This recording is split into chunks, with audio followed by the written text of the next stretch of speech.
The text I sent was simple. My surgery's on the 12th, just need someone to drive me home. My sister's reply came in seconds. LOL, you actually thought we'd miss Cabo for that? Then my mom chimed in, don't guilt us, this trip's been planned for months. I stared at the screen. My fingers didn't shake. My heart didn't race. I just typed 2 words back. My mistake. And I meant it. It was my mistake to think family meant showing up when it mattered.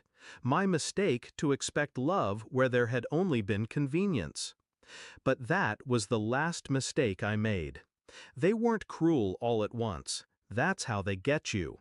When I was younger, my sister, Danny, braided my hair before school. My mom packed lunches with notes that said, "You've got this." It felt safe. Until it didn't. Somewhere along the years, care turned into commentary, support into sarcasm. Danny started keeping score. Whose birthday gifts cost more? Who got more attention from Dad? Mom stopped defending me. But I didn't walk away. I made excuses. They're just stressed. It's just how they are. I clung to the idea that when I truly needed them, they'd show up. The surgery wasn't life-threatening, but it wasn't minor either. Outpatient, anesthesia, no driving. Someone had to take me home. When I asked, I wasn't asking for much, or so I thought.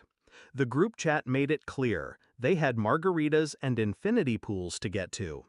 I could have called a friend. I could have taken a ride share.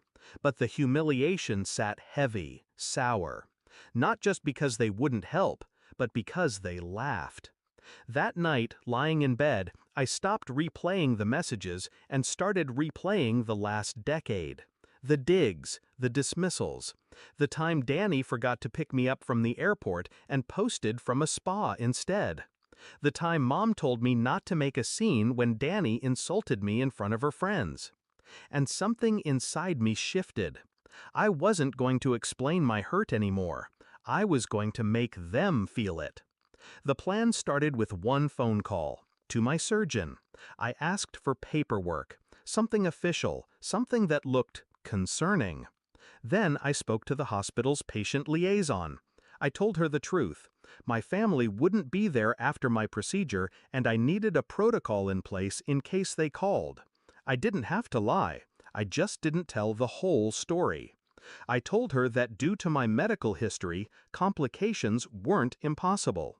That if anyone called asking about me, she should redirect them to the doctor, who, by policy, would only confirm surgery had taken place and that the patient's condition is being monitored.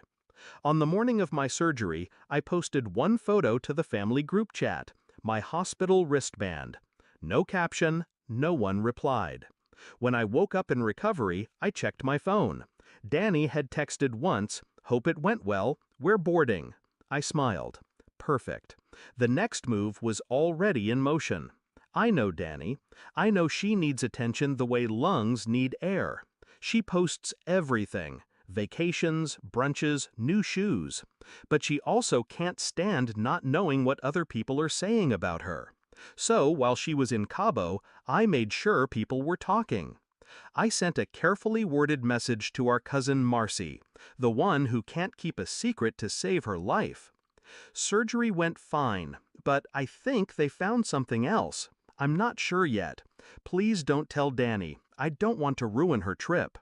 By the time the sun set over Cabo, 3 other relatives had accidentally messaged Danny things like, "Hang in there," and "praying for you and your sister."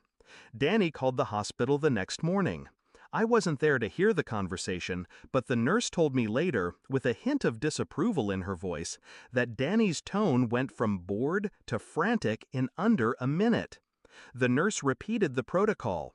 The patient's condition is being monitored. And when Danny demanded details, she got the same line, over and over. That was when the first crack formed. By day 3, Danny had stopped posting beach photos. By day 4, Mom called me, voice trembling, saying they were looking into flights home. I told her not to. Told her I was too tired for visitors. Let them stew under the Mexican sun, wondering if they'd abandoned me at the wrong time. They didn't know it yet, but the damage was done. I'd exposed the truth they'd buried for years, that when it mattered, they chose themselves. And now, everyone else knew it too. When they finally got back, they showed up at my apartment together. They were pale, not from lack of sun, but from the story they'd built in their own minds. I opened the door slowly, leaning on the frame just enough to let them think I was weaker than I was. Danny's eyes darted to my bandaged arm. Mom asked, "Why didn't you tell us?" I let a beat of silence pass. I did. Danny started to speak, but I raised my hand. You made your choice. Cabo was more important. I accepted that. So don't expect me to play the part of the